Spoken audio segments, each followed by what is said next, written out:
I'm Alan Rutberg. I am the director of the Center for Animals and Public Policy, as well as the director of the MAPP program, the MS program in Animals and Public Policy. We're pleased to see you all today. The way that we will work this morning is I will briefly introduce myself, but then I will turn it over to my colleagues and let them talk a little bit about their interests and their research and their role in MAPP. And then at about 12:30, I will talk about the program itself, the structure of the program itself, as well as talk a little bit about myself. Anyway, I am a PhD ecologist and behaviorist by training. I have my interest in policy came about because I worked for the Humane Society of the United States for 10 years in their wildlife and habitat protection section. And so it makes me one of the rare scientists who's actually worked a lot in the policy sphere. I came to Tufts in fall of 2000, and then and I've been at the center ever since, and I do a variety of things here, and I'll tell you more about that later. But for now, let me turn this over to Dr. McCobb. Thanks, Alan. Thanks everyone for being here. We're really excited that so many of you are interested in our program. My name's Emily McCobb. I'm one of the core faculty here at the MAPP program. I also serve as the assistant director for the Center for Animals and Public Policy, which is the entity that hosts the program. I am a veterinarian. I specifically am a veterinary anesthesiologist, which means I take care of all different species of animals when they're having surgeries or other procedures where they need to be sedated. Before I was an anesthesiologist, I was a graduate student. So I actually completed the MAPP program and have been on the admissions committee ever since. So I'm pretty familiar with the program and the type of students that come, and I'm used to the kind of questions that people have when they're thinking about whether this is the right program for them. When I'm not in the clinic taking care of patients, I work with Seana and Megan that you're going to hear from shortly, and we sort of are the team that does companion animal welfare and policy issues. So this includes a range of things. So it includes very practical shelter medicine, welfare and behavior things that Seana and I do. And then it also includes the sort of human-animal interaction space, which looks more at the relationships between people and animals, especially animals that we let live in human homes. And the three of us have a bunch of overlapping interests and a lot of projects that we mentor students on in those areas. So that's me. I'll be happy to answer any questions when we get to that point.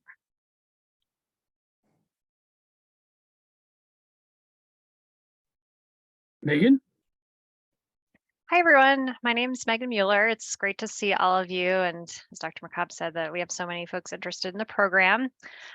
So I'm another one of the core MAPP faculty members, and I am a developmental psychologist by training. So I primarily study the psychology of the human-animal bond. And as Dr. McCobb mentioned, we have a lot of collaborative projects among those of us who are working with companion animals. But I primarily study the relationships between people and pets in family systems with a focus on children and adolescents. Specifically, I have a couple of ongoing studies looking at the role of companion animals in supporting teenagers with social anxiety. I also do some research on animal-assisted therapy and animal-assisted interventions, and I'm one of the faculty advisors of Tufts Paws for People, which is our therapy animal group here on campus, and we often have MAPP students who are involved in that program, either with your own animals or as a volunteer with that program. So that's a little bit about what I do, and looking forward to hearing all of your questions. Oh, and I guess I should also mention the courses I teach in MAPP. Seana and I co-teach the Research Methods 1 course in the fall semester. I also teach the Human-Animal Interaction seminar, which is part of the broader Animals and Society class. So nice to see all of you. Why don't I pass it over to Jennifer Jackman? I know that you have some time constraints today. Okay, sure. Sorry to be coming to you from a car. So my name is Jennifer Jackman. I teach part-time in the MAPP program. I teach the public policy analysis course each spring and some classes in the policy module in the fall. My full-time job is I'm a political science professor at Salem State University. And I have a sort of different background that I bring to the program disciplinarily and also in terms of my practical experience. My PhD is in social welfare policy, and I also have several decades of activism in the feminist movement, particularly around as a director in policy and research for a women's rights organization where I did a lot of applied research and as well as work on the Hill, lobbying and advocating for legislation and other policies. And so I transitioned to the MAPP program after the PhD and work in the feminist movement in order to pursue my other interest, which was animals and public policy. And I graduated from the MAPP program, and where I really launched my research agenda in human dimensions of wildlife. And so I've done extensive research on attitudes towards particularly controversial species, coyotes, seals, and sharks now on Cape Cod. And with these research projects, I've worked collaboratively, particularly with Dr. Rutberg and with Seana Dowling-Guyer, who you meet next. And involved multiple MAPP students in data collection. My research has been based on Cape Cod and the islands. And so I've been looking at the attitudes of voters, of commercial fishermen, and recreational anglers, and tourists on these different species. And I've been teaching the MAPP program, I think, for about 12 or 13 years at this point, and I always enjoy that because it really allows me to teach sort of a variety of political science courses on institutions, on grassroots politics, on civil rights, civil liberties.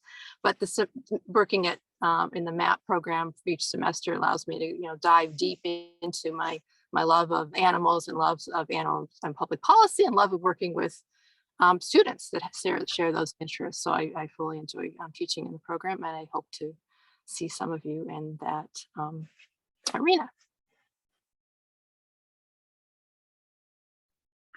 Hi, everyone. I'm Seana Dowling-Guyer. I also teach and do research in the Master's in Animals and Public Policy program. My background is in social and clinical psychology. I worked in corporate market research and then at the Animal Rescue League of Boston, where I was able to bring my love of research together with my love of animals. And then from there, I was able to come to Cummings School of Veterinary Medicine and the Center for Animals and Public Policy, and really kind of dive into my love of animals and explore that relationship between animals and people. So I work very closely with Dr. McCobb in the shelter community, looking at animals and dogs in shelters, but also in the home, and how can we better support pet ownership, keep animals in the homes that they have, and support pet owners.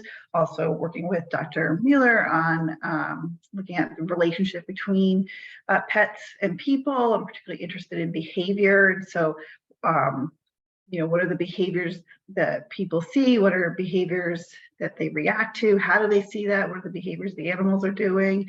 And how does that influence the relationship between the two? And because of my background in social psychology, I'm very interested in those perceptions and attitudes and judgments that we make based on what we see in front of us. And so that has led me to work with Dr. Jackman and Dr. Rutberg in the human dimensions of wildlife area, which I am loving as well. So, and I also teach the research methods with Dr. Mueller, and then in the spring, research methods 2, which is for the research track students. And I teach 2 behavior courses, one in the fall on human dimensions of animal behavior, and then in the spring on applied animal behavior. So looking forward to hearing a little bit more from you guys, and certainly, reach out if you have any questions. Thanks, Shauna. First of all, I know that was a lot.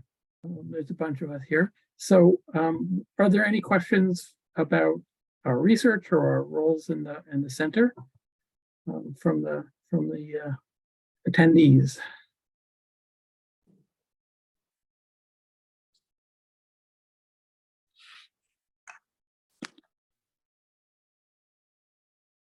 And you can also put them in the chat if you're uncomfortable, because it's kind of awkward in such a big group, unmuting yourself.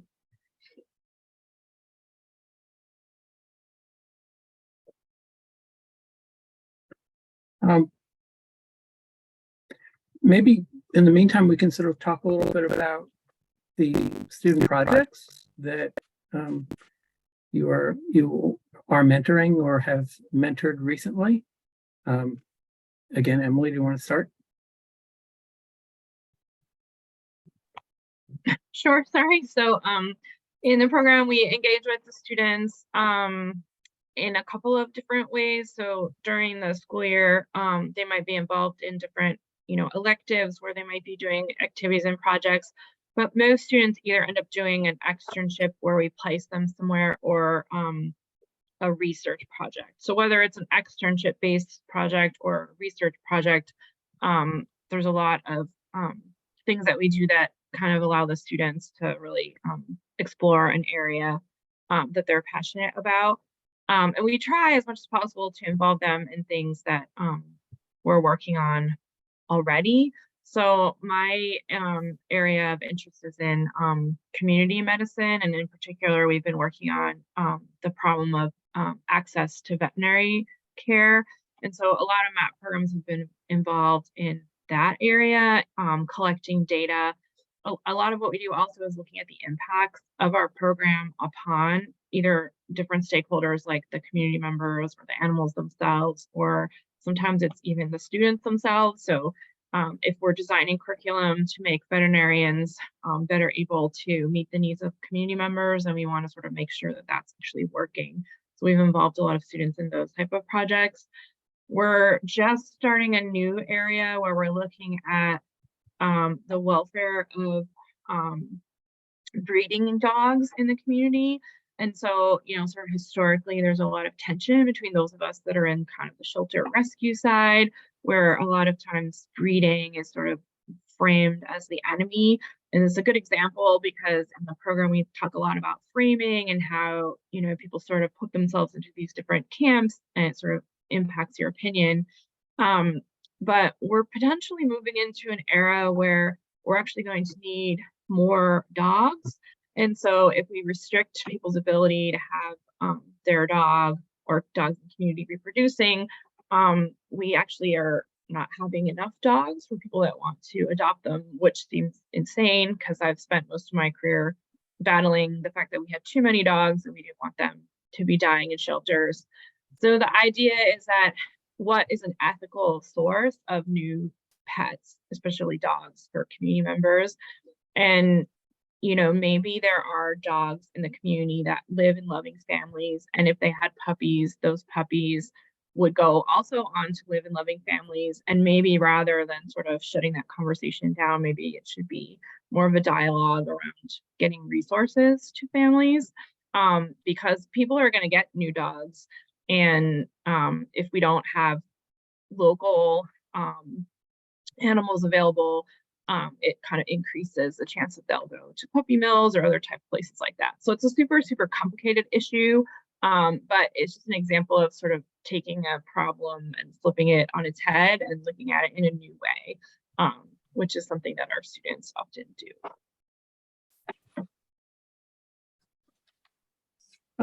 Jennifer, you've certainly engaged a lot of our students in your human dimensions work.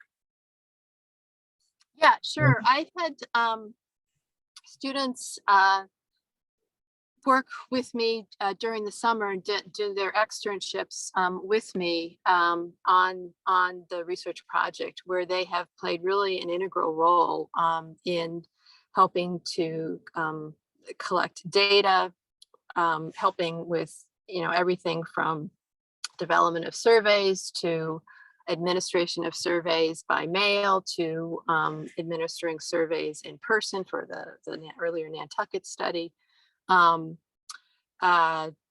liaisoning and being a part of different meetings. All of my research, well, the most recent study particularly has been community-based in that we're working with multiple community organizations, the Center for Coastal Studies, the Northwest Atlantic Seal Research Consortium, the Atlantic White Shark Conservancy, and even the Cape Cod Commercial Fishermen's Alliance, in addition to Salem State, UMass Boston, and Tufts. And so it really gives students a sense of working with those organizations, working in a multi-institution context, working in an interdisciplinary context. And the project has really been a combination of people coming from the biological sciences, social sciences, and it's made for very fruitful research. And it's also, students have been a part of presenting the results also at academic conferences, at NGO conferences, even at venues such as boards of select persons. So it's been great to have the involvement of MAPP students in that project, and that is still continuing. One of the students from the current MAPP class is helping in some of the last stages of this study. Megan? Sure. So we have a lot of students who get involved in our sort of various companion animal related projects. And that sort of ranges through a lot of different topics. For example, we had a MAPP student who did a survey-based project looking at the experiences of owners of geriatric horses and the caregiver burden associated with those relationships. So we do some survey-based projects like that. Seana and I right now have a project where we are doing some behavior coding of videos of therapy dogs interacting with teenagers and looking at the different stress and affiliative behaviors of both the people and the animals involved in the interactions. So we have research projects like that. Dr. McCobb and I are working on a project that is related to assessing cultural humility in veterinary providers. So there's some projects along the lines of measure development. So we really use a lot of different methods to address multiple questions, and it really, we can sort of plug in MAPP students to a lot of the different ongoing projects that we have. We've also had MAPP students in the past work with our Tufts Paws for People group to do projects around animal-assisted interventions of some sort.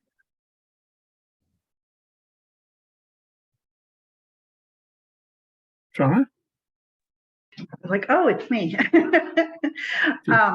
Yeah, so the projects I've worked with the MAPP students on have varied from experimental designs, looking at interventions in shelters to reduce the stress of dogs in the shelter, improve their welfare, looking at ways to address their behavior, improve their adoption chances,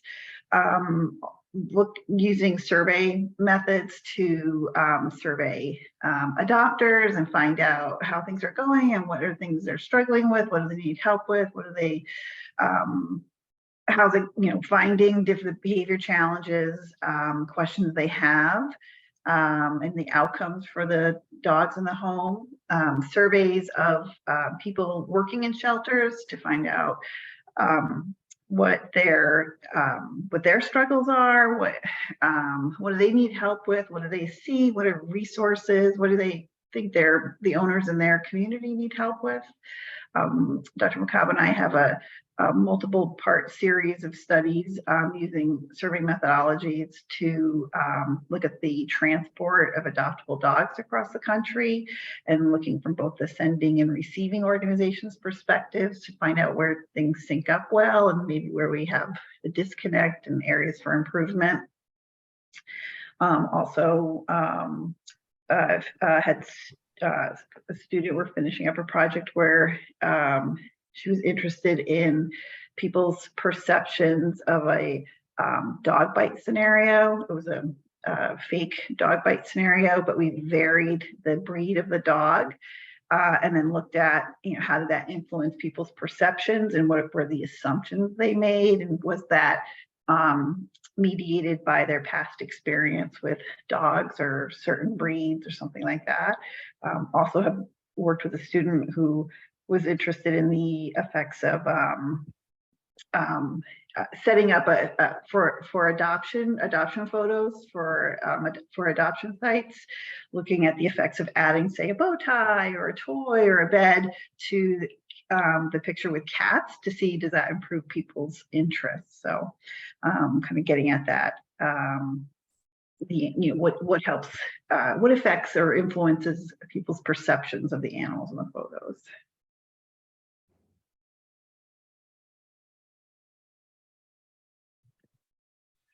Okay, immediate questions. There are a number of questions in the chat which we will get to in the next half hour.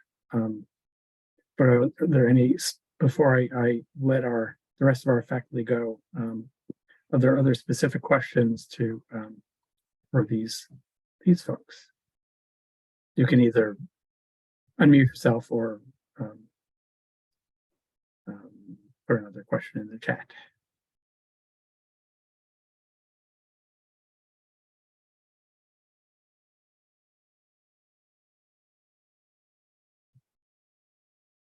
All right. And I will speak directly to the percentages of what graduates do what. I'm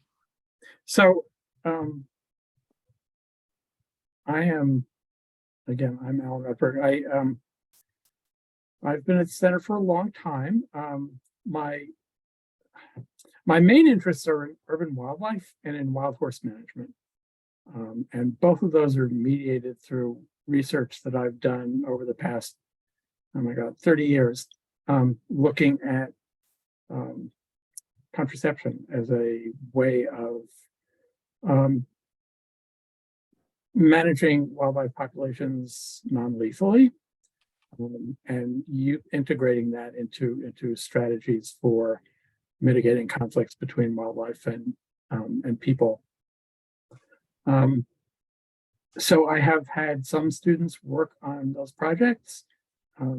Actually, I have a PhD student now who started as a MAPP student and who has been running the Humane Society's deer contraception work for a number of years now. But I've also had students involved in some of the human dimensions pieces of it. How are communities responding? What do they know about contraception? What do they know about other kinds of tools for managing wildlife populations? And so they've done some of that. I also teach an elective in wildlife in captivity, where we have both MAPP students and conservation medicine students, as well as DVM students. And we spend a lot of time talking about zoos and about other contexts in which people use wildlife. We talk about wildlife trade. We talk about wild animals and entertainment. But it turns out that we have a lot of students who are really interested in zoos, and there are a lot of unanswered questions about the educational value of zoos, about the treatment of zoo animals, about behavior of animals in zoos. And so I've had a number of students over the years asking questions about animals in zoos. So I have a current student actually who enrolled a year ago, who is working on what's called anticipatory behavior in zoo animals. So the kinds of things that seals and birds and all kinds of things do when they're anticipating some sort of an event, like a feeding or an enrichment session, or sometimes a medical treatment or other kinds of things. And so she is surveying aquariums specifically about what experienced keepers know about and think about and have seen with their animals in that context. I also end up mentoring a lot of students in their externships.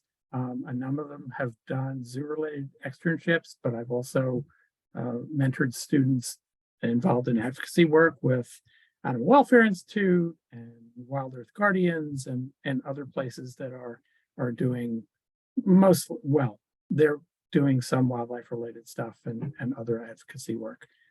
So we have a number of students who do that and have had pretty good success getting employment after that. So again, do we have any questions for the rest of the faculty? You'll have me for another half an hour and I will talk about the program and again answer a bunch of the questions that have been in the chat.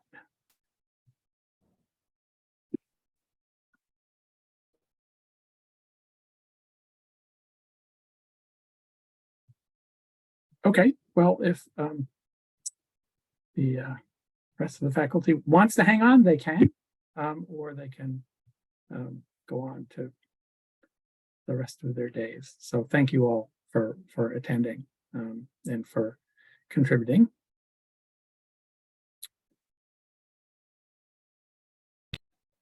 I am going to now share my screen.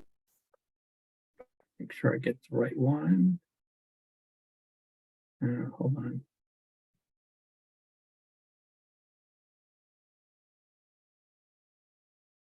Yeah, I haven't put it up. There we go. I'm having weird issues with one of my screens here. So let's see.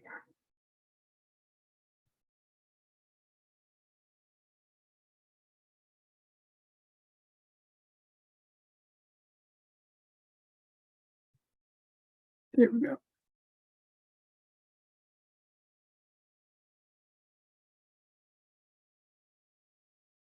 What a mess. Okay. Good. Can everyone see the PowerPoint? Sorry, my screen keeps blacking out, so I'm going to move it to the other screen. And okay. Is that? That looks like it's not. Yeah. Oops. Okay, let me see if I can get it in presenter mode here, or at least. So, okay, so what are you seeing the? I can see the other slides. Okay.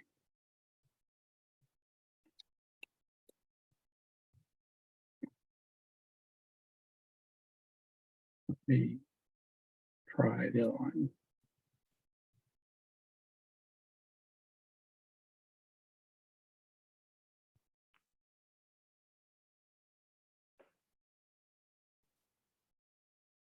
That looks good. Okay, good. Thank you. All right, so I want to talk a little bit about the structure of the project of the program, and as I say, I will answer some of the questions that you all have been asking in that interview. So again, I'm somebody who is interested in all things wildlife policy. I have a lot of interest in wildlife trade. Historically, I've been interested in bison because I did my PhD on bison at the National Bison Range in Yellowstone Park, and that has been a fascinating continuing policy conflict over the management of bison in Yellowstone, but also more broadly bison in public lands, as well as wild horses on public lands. Public lands being land that is owned by the federal government as part of the Bureau of Land Management and the Forest Service. Does not include things like Yellowstone, is not national parks, but we have a ton of it. And so what happens on public lands really affects everything from biodiversity to climate change. Anyway, so I've gotten pretty interested in that. As I mentioned, I have sort of a hobbyist interest in zoos, which has led to a bunch of interests in from interested student projects. I spend a lot of time thinking about deer and thinking about beaver and the ethics of how we relate to those animals that hang around in our backyards and that are wild and sometimes do things that annoy us. So, so briefly, that's what I'm doing. We are lucky to be at the Cummings School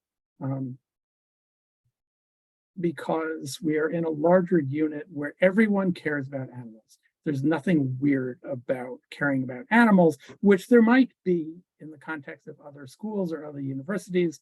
And even though the veterinary students and the other graduate students may see animals a little differently, we're all on a common mission to promote the well-being of animals. And that's a really safe space to be in.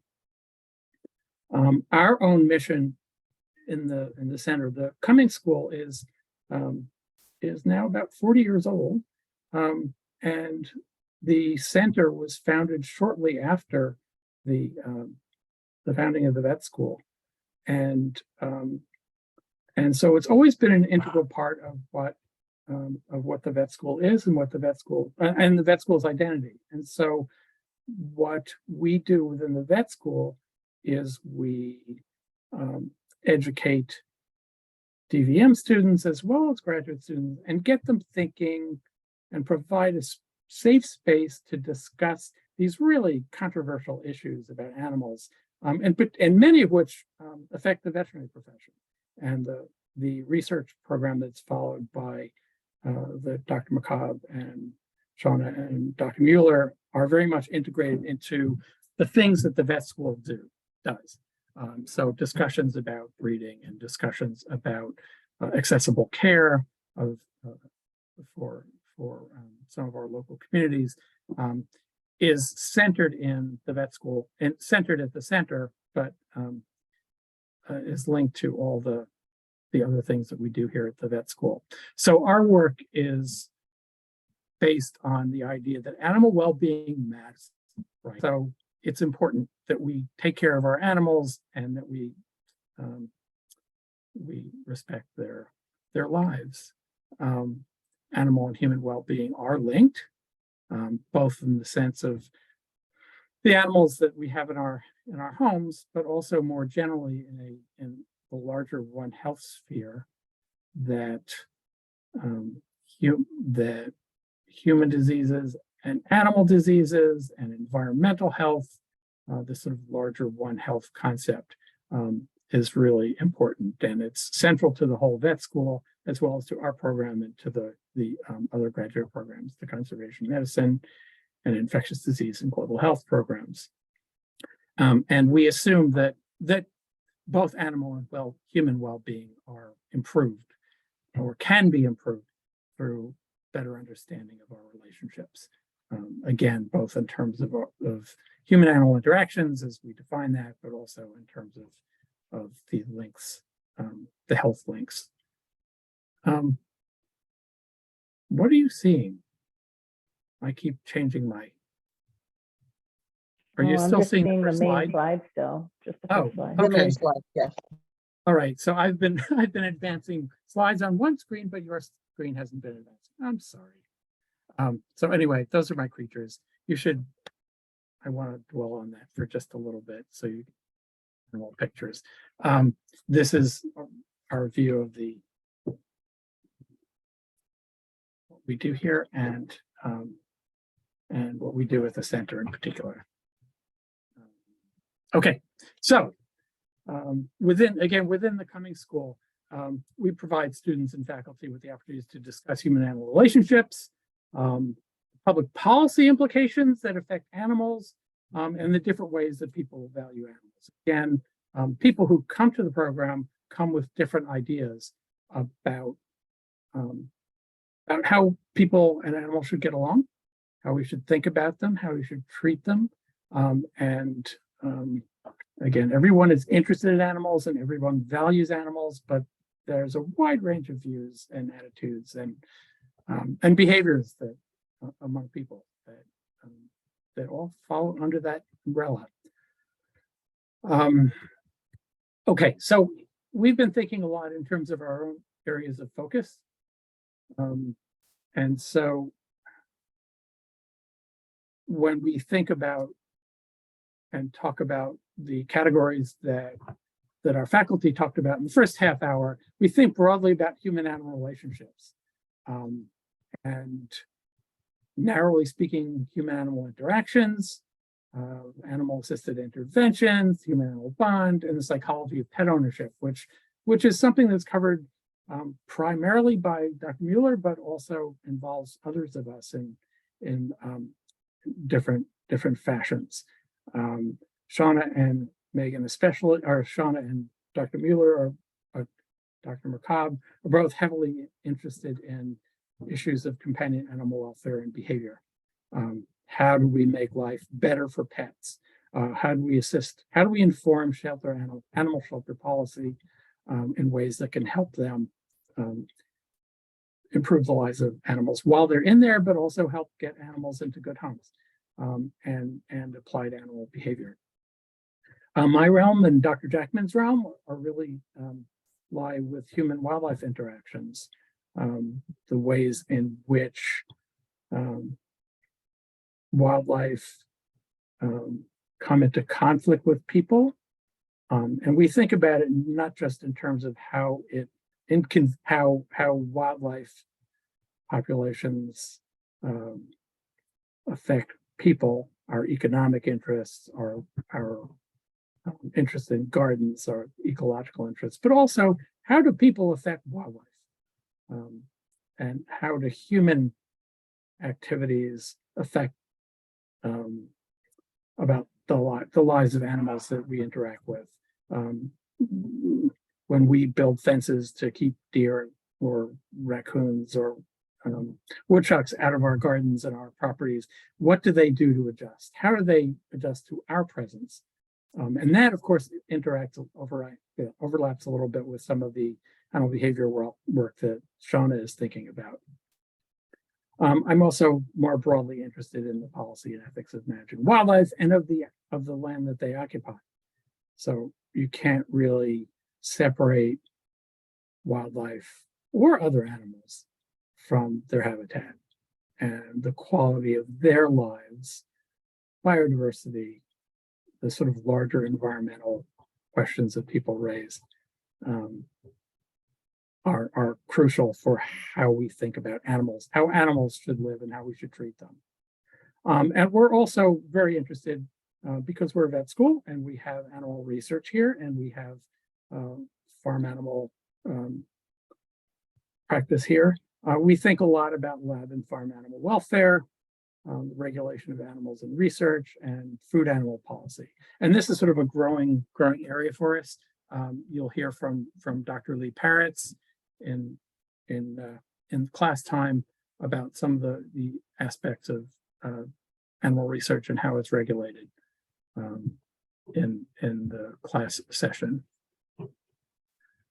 Okay, so we are uniquely an animal policy program at a veterinary school, right? So there are no other animal policy programs at veterinary schools.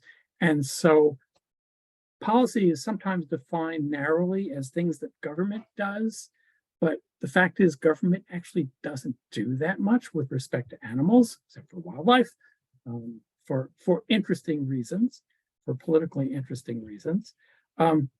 And so we sort of broaden our notion of what policy is to talk about all the ways that communities act collectively towards animals. And that can be things like consumer behavior and what people choose to eat and how they shop, what they wear, and what, how we treat our companion animals. And a lot of that has nothing to do with the government. A lot of that has to do with the way people act collectively in other arenas. So we prepare you to work in animal policy, first by building analytical research and communication skills.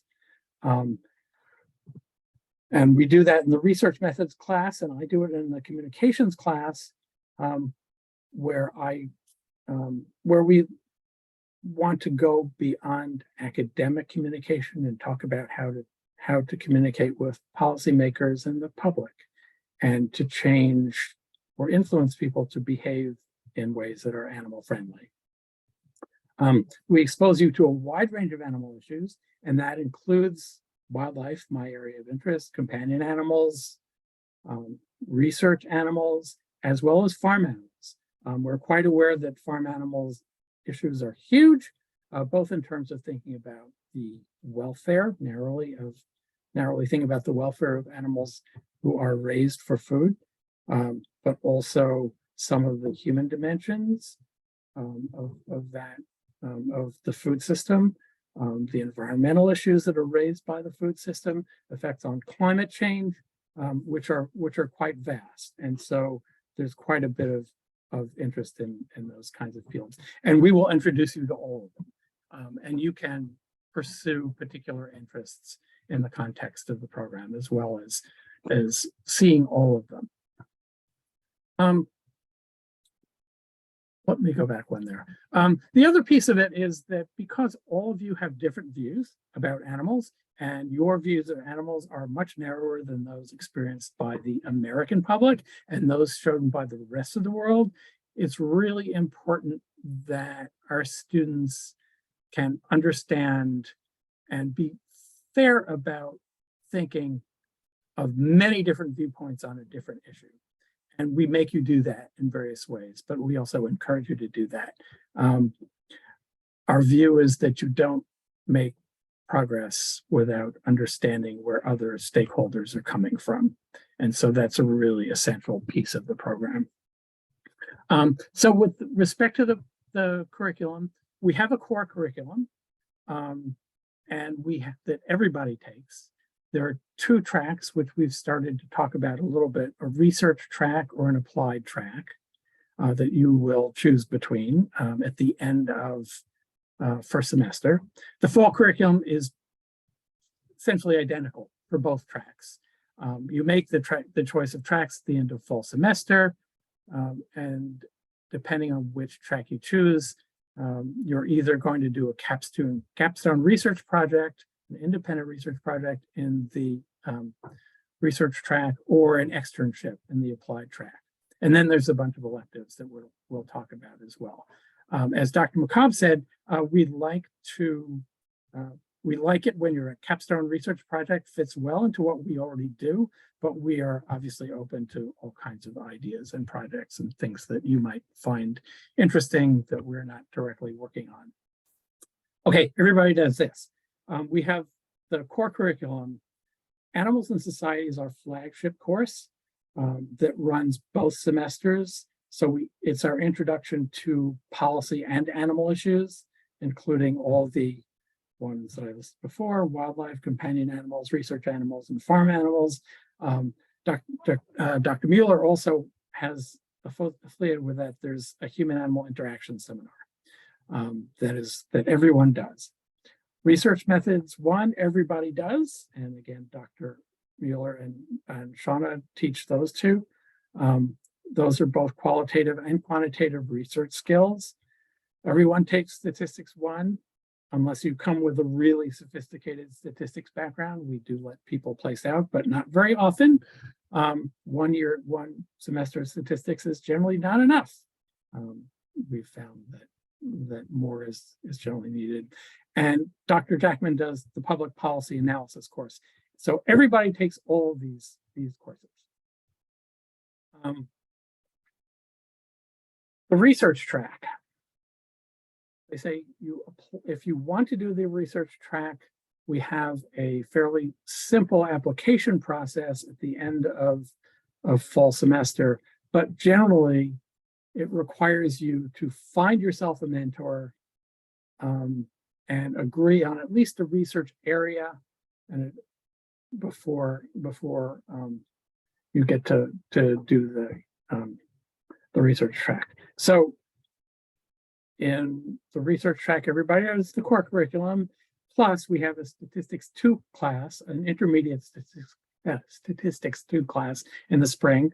We have a research methods 2 class in the spring, which is heavily focused around the development of a research proposal, which is what you will be doing in the following summer and typically in the fall. Typically, research track students can expect to spend an extra semester in the fall. There's no additional tuition for doing that. And I'll talk about that a little bit more in a minute. There's also 3 or more credits of electives. So everyone in the research track, and we have anywhere between 1 and 5 students in a given year who do the research track. So it varies quite a bit. The applied track, also, everyone does the core curriculum. In addition, there's 5 credits of electives, 5 or more, in addition to the courses. Communicating policy positions is my public advocacy communications course. And everyone in the applied track does that. And instead of doing a summer research project, the capstone project is a summer externship, which is generally done at the end of the summer. So if you're under time constraints, generally that's what you want to do. The externship often can have research components to it. As Dr. Jackman mentions, she's had some of our MAPP students as externship students helping with her research on sharks and seals and stakeholders, as well as some of her earlier work on coyotes. So doing an externship does not rule out doing research. It just gets structured a little bit differently. So we've got a bunch of different electives. There's an animal law class that has been taught by external faculty.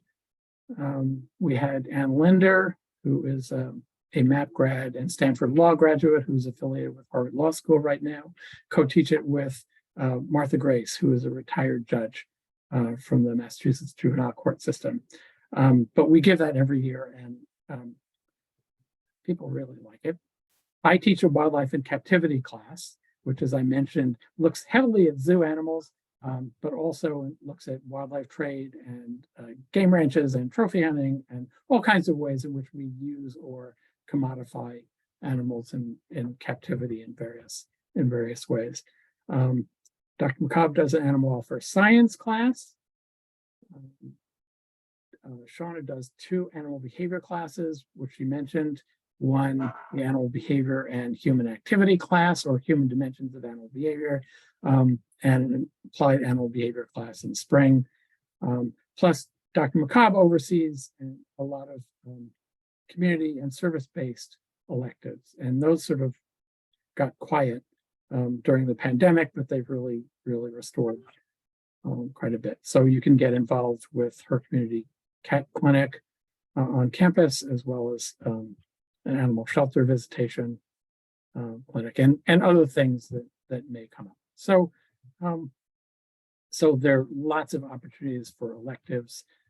Again, what I do, my participation in this thing is I teach in the policy and the wildlife modules of animals and societies. So the policy module is the initial module where we talk about how government works and history of animal protection and a bunch of other related kinds of topics. The wildlife module is my wildlife policy module, generally in the spring. I teach the wildlife in captivity elective. I teach the communicating policy positions class, and usually I do a piece of statistics 1. I have taught that course in the past, and I enjoy doing that a lot. I will also this coming semester be working with the Masters of Conservation Medicine program, co-teaching their human dimensions of wildlife or human dimensions of conservation medicine course. As I mentioned, my research interests are human and wildlife conflicts, especially with deer, public lands, wild horse management. Again, there's now a bison aspect of that as well. There's a big fight in Montana about whether bison should be grazed with grazing permits on public lands. And so that sort of ties into my wild horse interests as well. And again, doing field tests of contraception on deer and wild horses. I also co-direct the Tufts Elephant Conservation Alliance, which is administered out of the center. And so if you're interested in elephants, Tufts mascot is Jumbo the elephant, there's a long, somewhat sad story about Jumbo the elephant, but we are one of the few universities that have an elephant as a mascot. And so the Tufts Elephant Conservation Alliance has grown out of that. And we have both events and funding for research and conservation projects based out of what we call TICA. Here are some of the things that people have done in the past as externships. You can just browse that quickly. Some of them we do year after year, and some of them often lead to jobs. So we got 3 students placed with jobs with MSPCA this past year. We have a student with Animal Welfare Institute. We've had a series of students doing internships with them, several of whom have now been employed. And so zoos, wildlife rehab facilities, government, and as well as with research administration. I'm going to skip this for now because we've talked a fair bit about what students have done as projects. But to answer the question about where students go next, we actually did a survey a few years back looking at where they go. About almost a third of our graduates go to work for nonprofits in animal protection and conservation. And an additional 20% or so go to regional humane societies like MSPCA or San Diego Humane or a number of different places. About, again, another nearly third go to vet school, law school, and PhD programs. Probably half of that is vet school. So 15 to 20% end up going to vet school after our program. And another decent fraction go to government service, working for Fish and Wildlife Service or USDA. And a number go into research compliance, which is to say they work in the administration of the oversight of human subject and animal research. So you've got your class coming up in a couple minutes, and then we'll have a panel of alumni coming up after that. So we can ask more about what our alumni do, what our graduates do. There was a question about financial aid. Most students are coming with loans. And the financial aid office is the right place to go for that. But we do provide stipends for the summer and for the fall, typically for research track students, as well as some support for externships. And so we provide some aid for pretty much everybody after spring semester from the program.